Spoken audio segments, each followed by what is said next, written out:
Ayaw, tinama. Pantay kayo lahat. Pagpagong. Pag, ito pa rin yan. Pagpulang.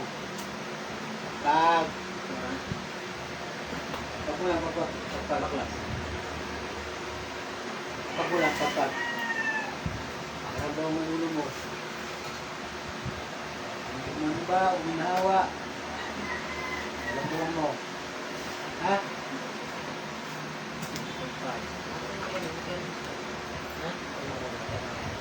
Oo. Unti-unti mababawasan yung sakit mo habang nababaklas sa katawan mo. Noong una, halos di mo kayang tiisin. Pero nung bandang huli, nababawasan na. Ganun. Ang pag-spiritual kang sakit, masakit yun. Pagod yun lang yun. Tapos pag unti-unti nababaklas, unti-unti nagmumag na. Ganun naman. Di ba yung papel parang bakal mo, parang packet na sa gitna. Ganun. Tapos may kunting humihiwa. Palalim ng ng sakit. Pero pag wala na, magiging normal yung papel. Parang doon mo lang. Nakatawa mo lang. Nasa mo lang. Pwede mo lahat.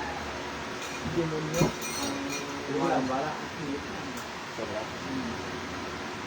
Kahit na ipatong lang, hindi nahawakan niya yung pinapagod. May nipitan ng mga may hiyaw na siya ng kanya. Hiyaw na. Sa akin, Mula. ano ko yun? Ang hiyaw din, ano to din eh. Pagpa.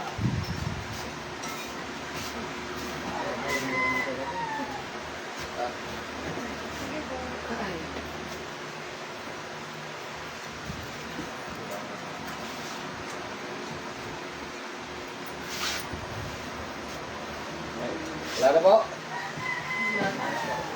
Yung buhay. Pwede pa buhay. Buhay yan. Ano ba ito? Kasi nandyan yung mga huwag mo lang paupusan mo. Ginamit mo pinanghito, tagdagan mo lang. Langis mo yun. Pwede mo ka na yung panghito. Ayan, sakit wala kang. Cross mo, malambos mo. Kasi mo kayo lahat ng tubig sa habang buhay yung rito. Mag-cleansing. Mag-cleansing.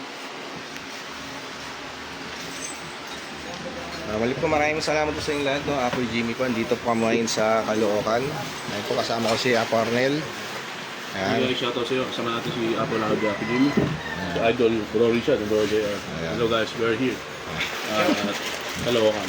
Shoutout lahat sa instrument ng Roban. Sa lahat ng Roban. Ayan. Ayan. Si RJ. Ayan.